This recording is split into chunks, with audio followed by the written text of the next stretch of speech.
Okay. Well, welcome everybody to today's webinar, Juggling Work and Family as a New Parent, More Joy and Less Stress. Thank you so much for joining us.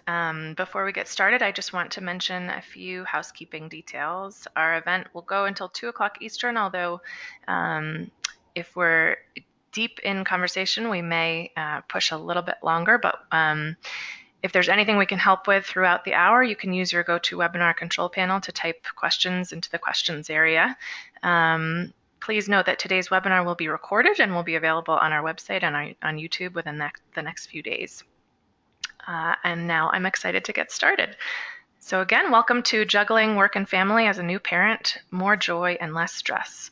My name is Emma Plum, and I'm the director of 1 Million for Work Flexibility. We're so pleased to be co-hosting today's event with Third Path Institute as part of their Thursdays with Third Path event series. Joining me today is Jessica DeGroot, president and founder of Third Path. Jessica is going to be leading our event and hosting a conversation with Katrina Alcorn, who's an expert on why women burn out at work. Katrina is a user experience strategist, speaker, and author of the brave memoir Maxed Out: American Moms on the Brink. Thank you, Katrina, for being here to talk with us. And with that, I'm going to turn things over to Jessica.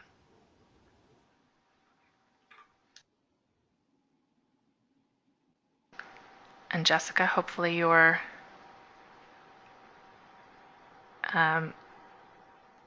okay, I'm back. There you go.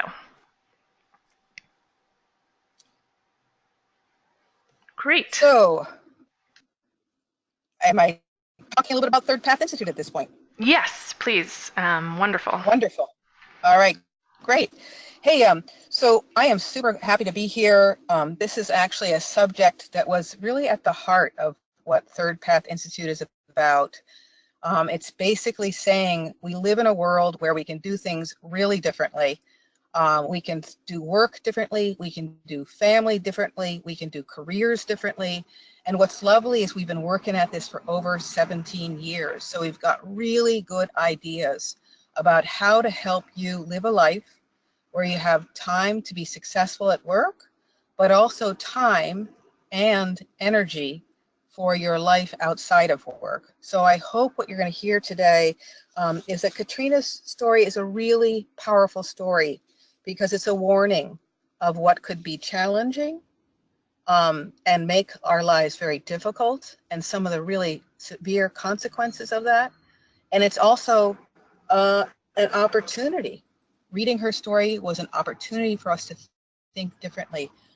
We need to be thinking differently at the US public policy level, within organizations, and actions we can take today. So I hope what you're going to hear as we talk through the slides today with Katrina is that there really is very good answers. It doesn't mean it's easy, but there's some really good answers about how you can do the new parent stage where there's more joy and less stress. So glad to be here, Emma, really, and Katrina, really great to be here. Great, thanks for having me. Thanks to you both. And I'll just interject with a brief introduction about 1 Million for those of you who might not be familiar and who are joining us for being fans of Third Path and Katrina. And we're so thrilled that both Jessica and Katrina have been part of our 1 Million for Work Flexibility Coalition for many years. So we are an awareness campaign around the benefits of work flexibility for both employers and employees. We're creating a collective voice on this issue and working to do that in two main ways. One is that we're uniting the many great organizations who are already advocating for change in the workplace, along with employers who are proud to be flexible. And we now have more than 100 groups on board as part of that coalition. And then the other is that we're creating a community for workers nationwide to voice their support for flex and to learn about and be mobilized on and have resources around how to find more flex, and really to help normalize flex so that it's no longer seen as a perk, but is recognized as a strategic business imperative. So we're thrilled to collaborate with Third Path on many of these events, and we have a great interview up on our blog with Katrina about her work and her book, so please be sure to check us out. If you haven't already done so, join the movement at workflexibility.org and connect with us on social. And I'll turn things back over to you, Jessica. Thank you. Great. And you'll put up the next slide? Wonderful. So I have a slide where I'm going to give Katrina a little chance to talk about her life today, I think one of the amazing things that happens that we don't know as new parents is that children grow up. And so things shift. And it doesn't mean suddenly we don't need to flex. And all the important work that 1 million for work flexibility is doing is critical to us across the life course. But, things do change. Our children grow up. Our jobs change. Our partners' jobs change. Lots of things change. So, Katrina, I wanted to give you a little bit. It's been a while since your book came out. Very powerful book, very important book. Any thoughts about looking back, how things have changed before we jump into kind of that whole new parent stage? How's your life today? What's changed? What's working well? Yeah, I love that you're starting there, Jessica. We're probably going to talk about the dark days, and I know that are joining the webinar maybe kind of in the thick of it right now. So I want to start by saying I have a great life right now. I work full-time for a global software company. I've been able to continue to advance in my career. My kids are thriving. They're ages 10, 15. She just turned 15, and my stepdaughter is 17. So I'm kind of at that stage. My husband and I are super happy together. So I do want to just start by saying there's light at the end of the tunnel if you're feeling really maxed out right now. Things shift. Yeah. And that's a big thing we're going to talk about is that, when you become a new parent for the first time, everything's so unknown. It's really hard to anticipate what you're going to be feeling like. And I certainly, when I started Third Path, 17 years ago, didn't even imagine that there's life beyond kids. I mean, it's hard to imagine. You probably don't even know this, Katrina, that at some point those kids will disappear from you. I mean, of course, they're still your kids. I'm just starting to hear rumors about that. And it doesn't mean that you still don't want integration. In fact, one of the things we'll talk about today is I was out taking a hike, and I was thinking about how the lessons I learned early on about putting some boundaries around work and creating time for my life because I had children at home are actually helping me today when I don't have children at home be smart about my work too. So I hope people really hear that, yes, we're going to be talking about some of the challenges, the dark days, but really I hope what we'll also hear today is that you learn a lot. We can really take some lessons from those early days, use them for the rest of our lives. And I hope what we'll also hear is that there is a lot of joy. If we're not exhausted, if we have the energy, there's a lot of joy in the new parent stage too. I hope that will come across. So let's put up the next slide, and that's one of the things I want to quickly talk about is how children change over time. And what Third Path has really been trying to talk about is that, you can even think about how to prepare for the new family stage before you have kids. It's hard. I guarantee it's hard, but there are some steps you can take to think about it ahead of time. One is to talk to some parents, listen to calls like this, educate yourself a little bit about stuff. But that new parent stage isn't the longest stage, it's the shortest stage. And then kids grow up. And actually, we're going to be having some future calls where we talk a little bit about how do you balance work and family as kids get older. And then I want to put up one more slide and just put some background around our framework around our call today. The theme of the Thursday webinars this year is that, what we've learned in the last 17 years, it's not that you commit to live this integrated life, a life where it sounds like Katrina's gotten to, where you have time for work, but you have time for your family and you have time for your relationship with your partner. It's not you commit to that once. You have to keep on committing to that over and over again. And there's some real challenges to making that commitment. We'll talk about some of those. Some of them are around money and finances.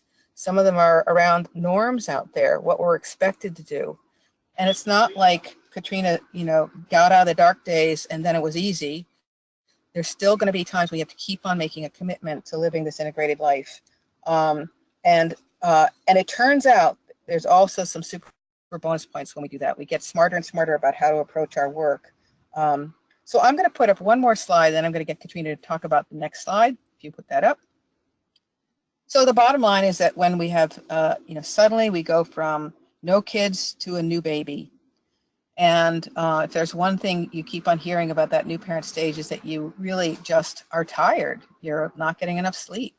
You're constantly in charge of that baby, or your partner's in charge of that baby, or a child care provider's in charge of that baby, but it's not like you have a you know, an 8-year-old who can kind of take care of themselves. It's very different. So it's a very demanding period of time. Often you'll hear people joke about a good baby is a sleeping baby or not a crying baby. But there's other factors that make it challenging. In our country, we have no paid leave, high cost of childcare, and there's some real risks. When people set some boundaries at work, maybe they try to work part-time, or they do a job share, or even flexing their schedules, they might be seen as less committed. And that can mean that the family faces some fears or some reality around some financial risks. And there's not a whole lot of work-life norms out there modeling integration in a successful way. And so what happens is we end up playing out patterns where, typically, for all kinds of reasons, moms and dads end up doing different kinds of approach to family. Moms end up spending more time and energy and getting more exhausted and perhaps frustrated. And dads end up working long hours and feeling pressure to, be a provider. And our workplaces, really reward people who put work first too.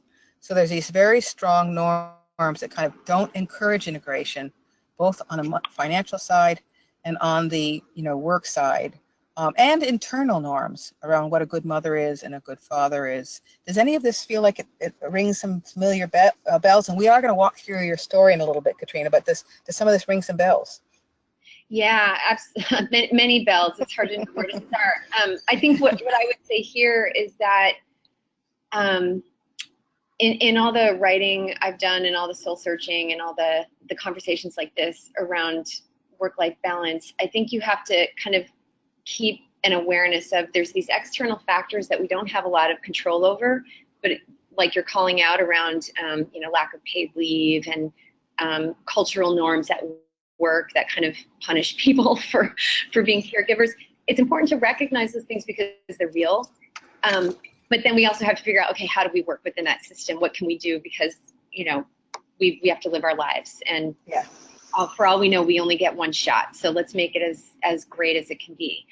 But I think sometimes it's helpful to recognize that these external limitations, they're not our fault. And I think what women especially, more than men, but this is a generalization, some men do this too, women especially tend to internalize our situation and think, well, it's all because of us. It's, yeah. If I'm struggling, if I'm maxed out, it's because I'm doing something wrong. And that's where I think recognizing the big picture is important. Yeah. We're all kind of in a tough spot and we're all doing the best we can. And let's have compassion for ourselves. Amen, sister. Oh my goodness. Thank you. Yeah. And again, back to the internal factors, and we're going to talk about this in a second.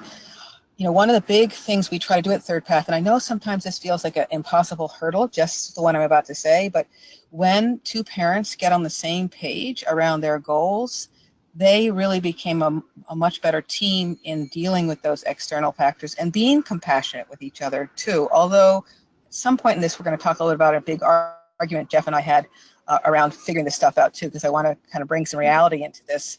But you and your partner getting on the same page way before hopefully a kid's even born around how you want to think about what's your priorities. There's a lot of resources out there to help you. Third Path's one of them, to think about this and get clear together. And let's get to the next slide actually, because that's exactly what we're talking about. So that's the big message. Yes, there are some real ways that we can, as Katrina said so aptly, people be punished for being caregivers, unfortunately. That can still happen in today's world too much. But I actually believe that our world is so much better by supporting men and women to be caregivers of their children, of their aging parents, of their communities. So what can we look at to help get clear about what's important to us so that we can stay true to those goals and then fight those kind of external factors together? Again, I think we're going to walk through Katrina's story as a really concrete example of some of those external factors and how they can become overwhelming. But where we started today is how also she was able to make some changes over time around them too. So let's put up the next slide and we'll actually walk through Katrina's story. So this is like the I don't know, 25-word version of your book. The cliff notes. um, and I think and I'm going to kind of walk the listeners through it, and then we're going to circle back to some of these things, because I put some words in bold because they're very relevant to your story. That you switched from both being self-employed to working one of you worked for an organization full time. Um, and I want, at some point we're going to circle back to that, this whole idea of self-employed, working for an organization, and how that changes the dynamic. Um, Also, what happened is you over time, your career was really taking off. You got promoted, and around the same time you got pregnant a second time. And actually, there's lots of data out there that show that it's the second child that's harder on families than the first. There's more women who drop out around second children than first children. So I don't think it's a surprise that the second pregnancy brought with it some interesting twists and turns, but that's not all. Somewhere in there, you guys were both, even after the second pregnancy, able to work both a 4-day schedule. Sorry for the background noise. Um, and I put this point up here because you guys had to kind of figure this out, but the message in the organization, and too many organizations still, was, hey, if you want to move ahead, leaders don't do this. And so there's not just the norm of what you do as an employee, there's a norm of what we do if we want to advance in our careers. And we're going to circle back to that, because that's a big thing Third Path's been working on for the last 10 years too. Then, of course, because life wasn't complicated enough, the market crashes. So you're managing all of this, and the economy takes a dive. And I think that's a huge impact on how your lives were playing out. It also meant that your husband started working for your organization. And at that point in the book, what you can really see is, having both of you work there sounded like he had kind of a crazy client he was working with, working all day, all night. If that wasn't enough to max anybody out, all those things right there, I think here's another one. Someone in the family gets very sick, especially a young child. That is enough all by itself to have people feel maxed out. But you had everything else leading up to that. And what I thought was amazing in your story is you said, hey, I am maxed out. I need to stop. Maybe I need to step away from this job. But, you're good at it. Your boss wanted you to stay. So, and you were excelling. It's hard. These are hard choices. There wasn't a good answer at that moment. Mm-hmm. And so here you were, all of these factors. Stress is cumulative, and everything was mounting up, getting harder. You weren't sleeping well. Your husband, I'm sure, was not sleeping well. Your son is very sick and not sleeping well. Your household is maxed out. What did that look like when that happened? Yeah. Well, I'll preface what it looked like by saying, you sort of walk through the outlines of my story, and I want to call out that my story is not that unique. I mean, in a nutshell, I was working full time. My husband was working full time. We had 2 young children. Well, 3, because my stepdaughter was there on weekends. So 3 on the weekends, 2 during the week. And we were dealing with, the normal things that parents of young kids deal with. Kid gets sick. My son has asthma, so there were some hospital visits, but it wasn't, it wasn't out of the range of what people deal with. Yep. And I had a lot of advantages that I also want to call out. I mean, my husband, I have a loving husband. A lot of people are doing this on their own as single parents, and that comes with its own challenges. In many ways, my employer was supportive. It wasn't perfect, but there were, I think I had a lot more flexibility than a lot of other workplaces do. So the reason I felt it was important to share the story is to say, if I couldn't make it work with these advantages, how are people doing it when their kid has an even bigger health problem, or they're doing it as a single parent, or, they're living paycheck to paycheck. I was making a pretty good income. So it's kind of crazy that we're all trying to do this. So you asked what it looked like to be in a maxed out household, and it was a very incremental process, because we went from having our first baby together and figuring out how to be parents together, and kind of feeling triumphant at a certain point, like, oh, we got this. We know this is hard, but you know, we figured out how to communicate better. To then having that next kid, and the things that were working before stopped working. So the way I knew the warning signs, we all get warning signs in our body about stress. And the warning signs for me have always been around anxiety symptoms. So I started getting panic attacks and insomnia, which are not a good combination, especially when you have babies keeping you awake at night. Yeah. Already. It's a double whammy to be woken by your baby and then be able to go back to sleep, and suddenly you can't sleep. And I thought, well, I think I didn't know what my limitations were. And so I thought, well, I just need to try harder. And I gave up lots of things. I gave up seeing friends. I stopped sleeping as much. I never fully let go of exercise. That's always been one I've just been good about, having boundaries around that. But, I gave up trying to not bring work home, and I was doing work at all hours. And meanwhile, I was getting more and more anxious and more sleep deprived. And then I started getting depressed.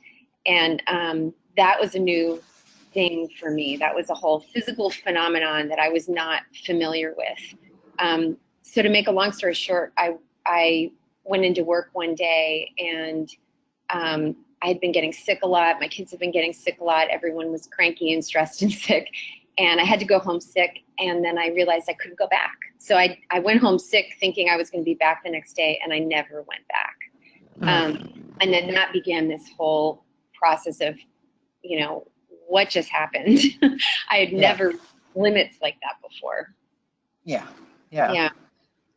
And again, it's cumulative. Stress is cumulative. Stress is, again, I love your point. You had so many of the right things. You had some flexibility. You had a supportive partner. You had income that could help you cover the costs. But I've been using a battery as a way to describe our lives. And I have 3 colors in the battery, and I use blue as a work color, and I use yellow as the family color. And then there's this very important secret ingredient, green, recharge time. And what I hear in your story, and in what you're right about here too, is too many families don't have green, recharge time. That's right. So, yep. And please, my husband is he's big into sports. I'm not, so I'm always learning these sports analogies from him. And he has really young kids who would say, parenting young kids is worse than extreme sports, because even extreme sports, you do these like crazy stunts and you fall down, and then you get to rest. And with parenting with young kids, sometimes you just don't get that recharge time. Your battery doesn't get filled. So, that we get the warning signs, and then we have to figure out how to listen and act on the warning signs. Yeah. And maybe to notice, and again, I understand sometimes I'll be describing scenarios that feel too far-fetched, too out of reach, but it's like, if you're that young couple and you're noticing you're not having recharge time, that, all hands go on deck to figure out, okay, what do we do about this? Like, this is not sustainable. What can we do? How? Yeah. One thing that really helped me with that, because that's something I've had to learn and relearn, and it's probably something I'll continue to have to relearn, is changing my mindset. I'm a protective mom. I'm a lioness with my cubs, right? And I think many of us are. But to think of yourself as one of the children you're protecting, I think we have to bring that same level of compassion and protectiveness to our own well-being as we do for our families. Yeah. Thank you. That's a great analogy. In fact, that's not because there isn't so much more to say here, but I want to make sure we get to all the different parts of slides and hopefully show people here are some things they can do to think about this. But actually, I do want to come back to a couple of things. Can you talk a little bit about, you are employed again, but your kids are older. the what do you think about this self-employed? I know there's challenges being self-employed, but what makes the difference between Yeah. self-employed and working for somebody? What the pros and cons as a new parent trying to make that work? Yeah. So for me, self-employment was a lifesaver at the right time in my life. So when, and I'll jump to the middle of my story. So um, after I after I left, after I maxed out at the job we were talking about, my kids were babies, toddlers, and I took some time off. That's when I wrote the first draft of my book. It was sort of art therapy at that point.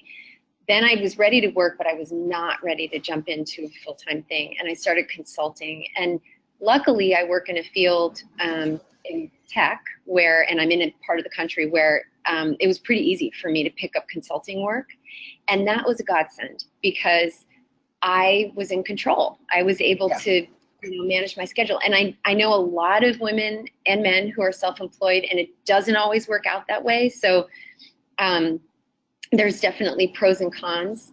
But for me, there was about a 5-year period when my kids were young where it kind of bridged that gap where I could, have the flexibility to go chaperone a field trip or to take care of myself and go get a pedicure or whatever it is I needed to do. That I couldn't do those things when I was working full time. I could do them as a consultant. And then this crazy thing happened. My middle one became a teenager and stopped needing me so much. And I realized, oh, I kind of need a job because my self-esteem is going to take a big hit with these teenagers if I don't have anything else going on. Yep.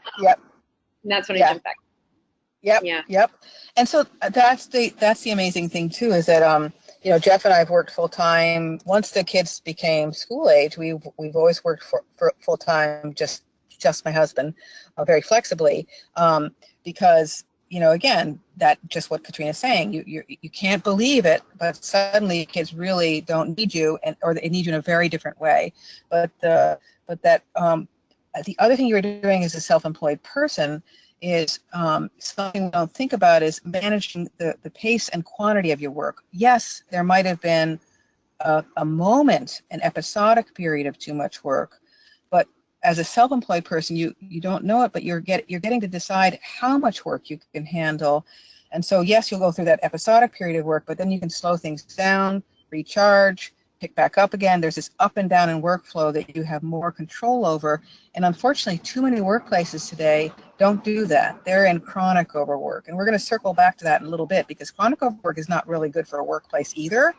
But that's one of the challenges, is parents are working in crazy organizations that are asking too much of us, and have leaders who've always given way too much of their time to their organizations too, so they don't really know that there can be this different way of doing things.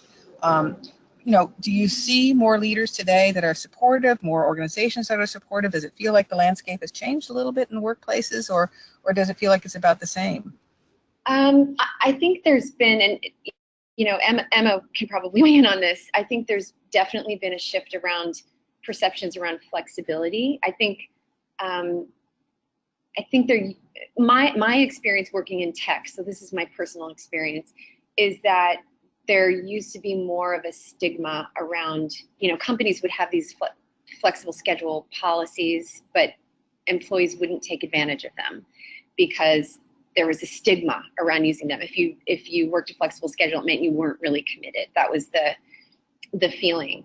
And that definitely still exists in companies, but I think there has been a shift. I work with a team now where there's a real kind of mutual understanding that we're here to do great work, and we all respect each other having wonderful lives. And we kind of have each other's back that way. And I feel like that's, looking at my sort of friends and my network, that there are other places where that happens, I would say. Yeah. Good. And I will say the shout out to 1 million for work flexibility. I mean, that's why organizations like this are important, because they're helping change that stigma. Yeah. In fact, this is a great minute for Emma to talk a little bit about, both she's had some personal experience around this, and maybe I don't know if we want to go back to the slide where we kind of talk about internal factors, or just stick to this slide. But Emma, you've been through this a little bit yourself. You work in a really supportive workplace. Any thoughts from your own personal story or seeing the landscape change over time? We want to hear your thoughts, Emma. Yeah, thanks, Jessica and Katrina, for that shout out too, and appreciate your support. Yes, I am in the thick of it. My daughter's 2.5. It's wonderful and exhausting. And thinking about this, I mean, it's so interesting because Katrina, you said you had a supportive and flexible environment, but the workload was still too much, and that I think we have to be careful as advocates of flex, to recognize that flexibility is not enough when there's overwork, coming with that and this expectation that then Yeah. you're available 24/7. And so I've been thinking about what my priorities were, as I approached parenthood, and I started my role as a part-time role before I had kids and before I was really even thinking about kids. And I I would encourage us all to kind of think about that this isn't just about being a parent. It's actually thinking about scaling back those work hours, being more productive in shorter periods of time, and recognizing that if we can shape a workplace in that way, then the parenthood part still will have all its challenges, but will be that much easier. So for me, when my daughter arrived, I wasn't switching then to a part-time role from a full-time role. I think that would have been even an additional strain. I was just rejuggling everything that maybe I had been doing outside of my work role.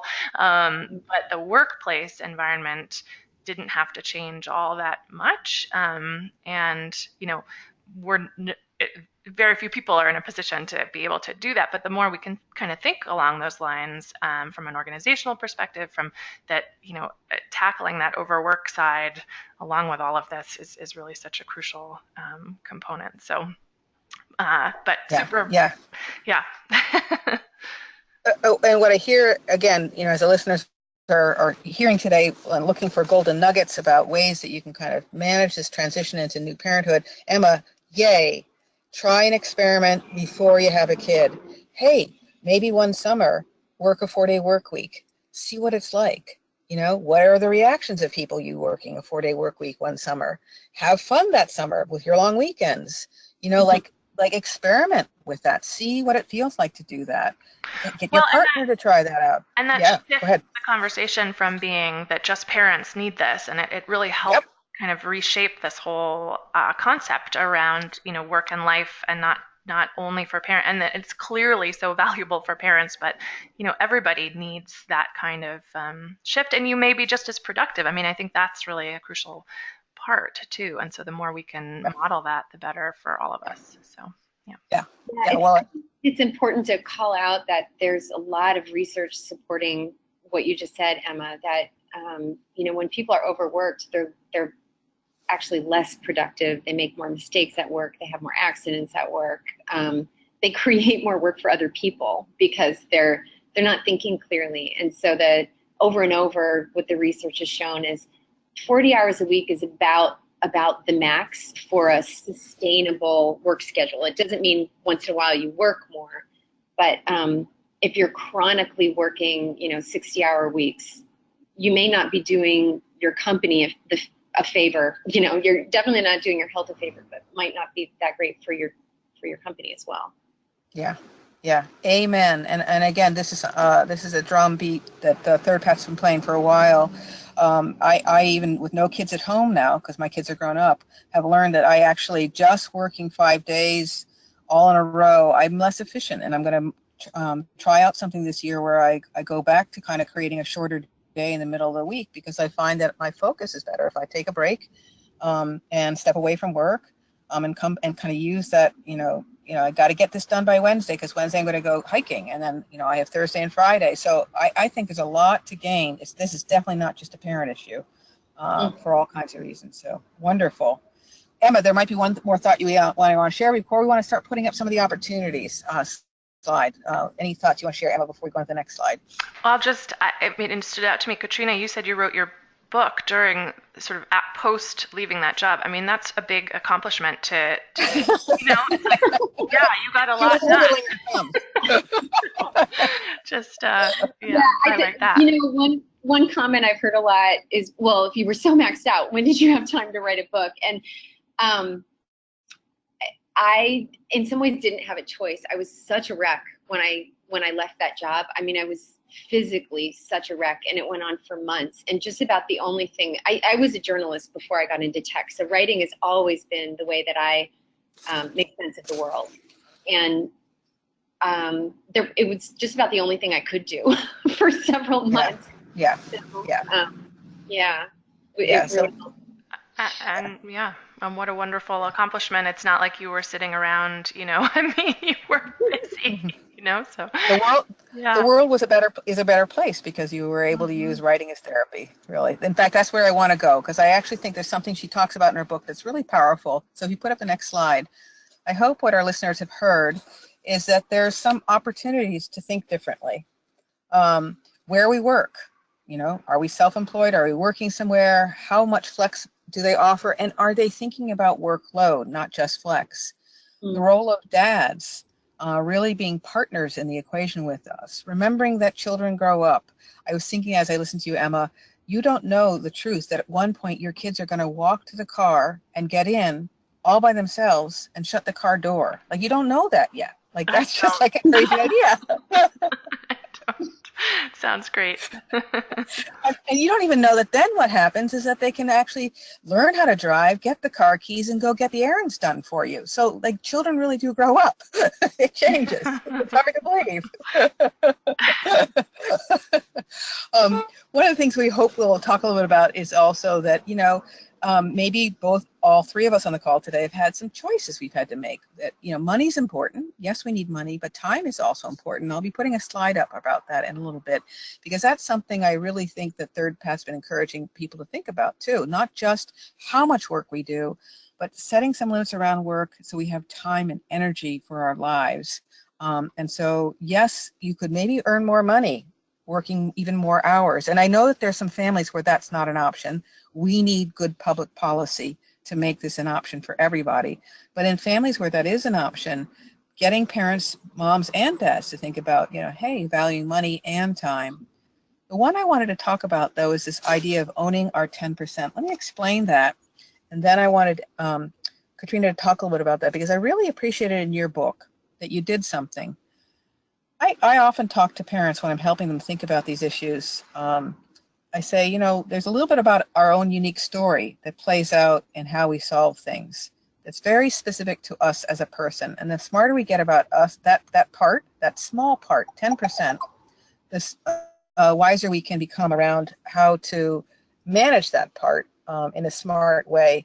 And so in your book, you talk a little bit about how when you were very young, how the role you played growing up and the role you played with, in particular, with helping with your sister through some, harder times, probably got triggered a little bit as you were managing all this stuff. I'm not sure I'm summarizing it well, and I'm not sure how much you want to talk about that, but you do a great job in the book talking a little bit about your own family history, got kind of resurfaced, and talk about therapy.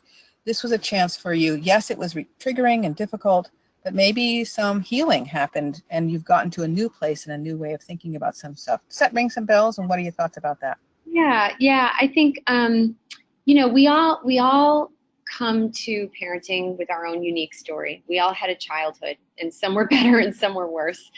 Mine had a lot of upheaval, divorced parents, many moves. And I was an oldest kid, so birth order plays into this stuff too. And so I was very responsible for my I almost called her my daughter. I do that all the time. My sister. Yep. Who was 5 years younger. And what's interesting about this, this huge event when you have your first kid is when you are a young adult and you don't have kids, you've gone through this process of transitioning from kid to adult, and you think you have your act together. And then you have kids, and sometimes this stuff that's not resolved kind of resurfaces. And so for me, there was a lot of, I think I probably had more guilt than, well, I don't even know if it's more than average. I hear from so many women who are just struggling with guilt. So I don't know, but definitely some of my guilt about working and being away from my baby, having a baby in daycare, had to do with my own childhood and feeling like I needed to protect my baby in ways that maybe I didn't have a stable home life. And this is just real. These are things that we work through. They're going to come up if they're there for you, and we have to work through them. And one thing that I think was a wonderful thing for me after I had my first baby is, and I went through a round of kind of anxiety and guilt and all that stuff. I took this mindfulness class, and I never would have done it otherwise. It was a desperate attempt to kind of get my act together, but it really taught me wonderful techniques around relaxation and breathing and just being in the present. And I know some of this sounds cliche, but it worked for me for a period of time. Yeah. To really kind of figure out what are the responses that I can control when I'm feeling anxious, when I'm feeling guilty, whatever it is. Yeah. And that was an important thing. And those are tools that I still work with that are now part of me. Yeah. Yeah. Well said. And again, whether it's mindfulness or 6 other ways, it's the idea that there's going to be times when things feel overwhelming, out of control. We have patterns in those moments, and it's getting, and this is not something that just gets, it's not light switch change. You'd like flick a switch and suddenly you know how to do this. But there's an opportunity here of noticing, oh, here I go again. This warning sign, whoops. Right. How do I take care of myself? Go ahead. And the same is true in your relationship. If you're parenting with a partner, Yep. The communication challenges, you go from your red belt to your black belt after you have kids. Yeah. Because, definitely my husband and I went through some really rocky times, which I write about in the book, but we are a stronger couple because we worked through that. Yeah. Having kids, figuring out new ways to communicate and really be in sync was another set of skills we had to learn. Yeah. And one that's lasted way far into the future, I imagine. And there's other things that come up. I mean, Yep. we all, we may have sick parents. We eventually will get sick ourselves. And having those tools for working through those tough times are going to be invaluable. Yeah. Oh, thank you. You just reminded me of a story I wanted to share. Through working through the tough times. That is another opportunity here. Again, I understand. One of the things we're going to be doing over the next year is gathering more single parent stories where single parents have been thoughtful about how to kind of build in that recharge time, build in support. We have some amazing stories where 2 parents raise their kids in the same house together so they can support each other. Intergenerational families that have created some support for each other. So there's some pretty cool ideas out there about how single parents are doing family in a way that gives them some recharge time. But if you're in a couple, there is this opportunity that the difficult times teach you some new skills too. And I totally remember when our second child was born, Jeff and I had some pretty big arguments because we had a plan of what it was supposed to look like. I'm the planner in the family. And it was not going according to plan. And I remember having to call my sister and kind of cry and yell and figure it out with my sister until I could kind of talk more calmly to my husband and say, hey, honey, this is what the plan was, and it's not happening. And you said you were going to do this, and it's not happening. What's going to happen? Because we need to change. And like you said, Katrina, there are going to be other tough times, and surprisingly, perhaps not surprising, elder care is when it's going to come up again. And Jeff and I had to kind of work some stuff through again around elder care, but we had more tools in our toolbox to do that. So wonderful. Go ahead. There's a specific thing that I think couples with young kids can do, and I just want to call it out because I've read so much research about it, and it really makes a difference. It's very, very hard if you're in a couple, and this applies to same-sex couples as well as heterosexual couples. It doesn't matter. If you're parenting, but one person is always the primary parent, it's really hard to cross the divide and help your partner really understand what the other one is doing, and vice versa. Yeah. And one opportunity for people when they have that first kid is rather than you know, if you're lucky enough to have parental leave, only the mom taking the time off, it's so important for the dad to get that time off and Yeah, not with the mom there, or the other parent if you're in a same-sex couple, yeah, because there's nothing that replaces that experience of being the number one responsible for that new baby. And yeah. it's a time in your life where the roles are shifting. So there's what the research shows is that those role shifts are long lasting if that other parent gets that alone time with the kid. Yeah, yeah, yeah. Amen, amen, amen. In fact, those who are listening in today, our webinar next month is actually talking very specifically about that role of having dads really be partners at home and how that changes the dynamics for the long run. And again, yes, new parenting is difficult and we're exhausted, but there's some real joys in it and some real opportunities in it to really develop some skills of setting limits at work, some skills to work as a partnership at home and get through the tough times that we can really keep on using over the course of our careers. I'm watching the clock. I'm going to put up another slide. We might not talk too much about it because I think we've hit some of these things already. So Emma's, there we go. It's a slide to help you understand that there's multiple forces at work as we're trying to think about these things. And you can actually tune into all year long. Our webinars are all about this. They're trying to teach people these ideas. That it's a little bit about thinking about work and careers differently. It's a little bit about thinking about family and money differently. And it's a little bit about having our organizations become smarter around this stuff. And all together, there's a real opportunity of really creating a flexible approach across the life course. As Emma said, this can happen way before kids come around, and this can happen once kids leave the nest. This is something we really need to create a healthy workplace and a healthy society. I'm going to put one more slide up. So I told you about the batteries. So in fact, this is talked a lot about in our December webinar, this concept of chronic overwork. And what this batteries picture is trying to tell you is that one of the things I've learned in this world we live in, where work can come at us everywhere all the time, is we need to get smarter at setting some boundaries. So those batteries with that black line around them, there are people who have learned to set better boundaries around how much work they can really handle. The batteries are swimming in blue. Work comes at us 24/7 from all over the world in an instant. Life can come at us pretty quickly too, but I think in particular this is a real work challenge.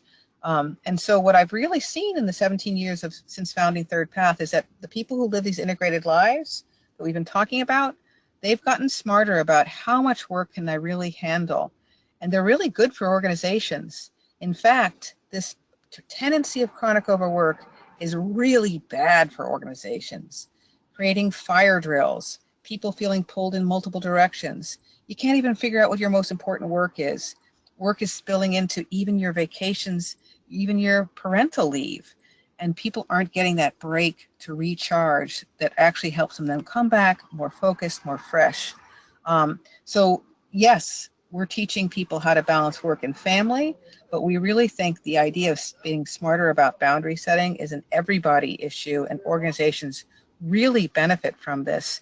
And the last bullet point here, when we get smarter about avoiding organizations that have chronic overwork, it will also contribute to not creating some really strong norms around gender, because this often plays out in a very gendered way. Not always. There's an increasing number of dads who stay home full-time, moms who work big jobs, but my goal is to kind of create more flexible jobs with manageable amounts of work for everybody, men and women, parents and non-parents. What do you think about this idea that chronic overwork is bad for business? Does that ring a bell, Katrina, and some of your experiences too? Yeah, well, we talked, I'm sort of, my story is the human toll of that, and there are many people with stories. But we talked a bit about the research about working more than a 40-hour work week, and it really is interesting if you dig into it. There was a really classic example of this with the Exxon Valdez oil spill, I think it was, Mm-hmm. and one of the worst environmental disasters we've ever seen. And when they went back and did the whole investigation to figure out what happened, it came down to one guy who was really sleep deprived. So, Mm-hmm. kind of amazing how, and granted, we're not all steering big oil tankers in our Yep. jobs, but Yep. I have had the experience, and maybe you guys have had it as well, where I'm in meetings with people who are not making sense, and I can tell they're just frantic and they're working too hard and too fast, and they're not slowing down and taking a breath. And it's sort of that cumulative effect of not recharging. I love the battery metaphor. Yeah. That really. So. Yeah. Hey, Yeah. and just to keep it all lively today, I'm having fun doing the webinar from a place where I don't have access to a plug, and my battery's running a little low. So we might have to figure out some interesting things here. So we'll see where it takes us. I'm glad that it made sense, and we'll put on the next couple of slides just because I want to get to a great quote from you. If people want to hear more about this, contact us. What we've been working with is couples who get smart about this stuff. And what we've learned is that there's a certain amount of non-negotiable stuff you need to do as a family. And if that takes over your whole life, you don't have time to get to the fun stuff, the couple time, the self time. And that's what Third Path can do. We've got lots of people in a network across the country who can help you think about this and set up a life where you have time for work in a way you're successful at work, but time for yourself and your couple and living a more fulfilled, integrated life. I'm going to put up the next quote. I love it. I took this from your book. I think this is really important. Nobody's wishing anybody would go through what you went through, Katrina. Nobody. But what happened is it helped you get to a better place, a new way of thinking, a new way of taking care of yourself. Tell us more about that. Yeah, well, I think, learning how to set those boundaries, learning how to say no was really about me learning how to say yes to myself. It was about learning how to have compassion for myself. And I think to be a true friend, to be a good partner, to be a good parent, it starts there. It starts with that self-compassion. And the other thing I would say is, now that I'm in my mid 40s and I'm starting to work with women younger than me and men younger than me, I feel like I have a responsibility to be a role model and show what it looks like to take care of yourself in the context of work pressures. Because that's how I want other people to live, and it's better for all of us if we do. Yeah. And it doesn't mean we're going to have periods of episodic overwork. When work does take over, ask my husband. He'll be able to tell you about that. It happens. Yeah, if you look at me day to day, I may not be modeling all the behavior I'm talking about, but that's right. I mean, life is tricky. But this is a journey. It's a practice. Yeah. It's a practice, and for some of us, some parts of it are easier than others, but ultimately over time, there's an ebb and flow of work, and everybody benefits when there's an ebb and flow of work. And we get to recharge, put better systems in place at work, delegate better, all kinds of good things happen when things slow down. So again, not because I think we couldn't talk more about this slide either. I'm going to put up the next slide. And just remind people that there's really an opportunity. Raising children is actually fun. It can be exhausting, but there's lots of opportunities to make it something that's a positive thing in our lives. And what's really important to do that is the next slide. Yes, we need to do this in our own lives, but as Katrina talks about very beautifully in her book, this is bigger than us. We need good public policy. We need good organizational support. We need it not just for raising children. We need it before we have kids. We need it after we have kids. We need to create a very different world. And I think you've done a great job in your book telling a personal story, but reminding us that there's these big picture things that need to happen and change as well. I'm going to put up a couple more slides, and I'm going to get Katrina to give a couple of takeaways. I want to remind people all year long, we're trying to encourage people to think this way. And that there are some important takeaways from this particular webinar today. So if you put up that slide, please. So every family's different. You're part of a larger system that's going to influence you, and your family's going to keep on changing.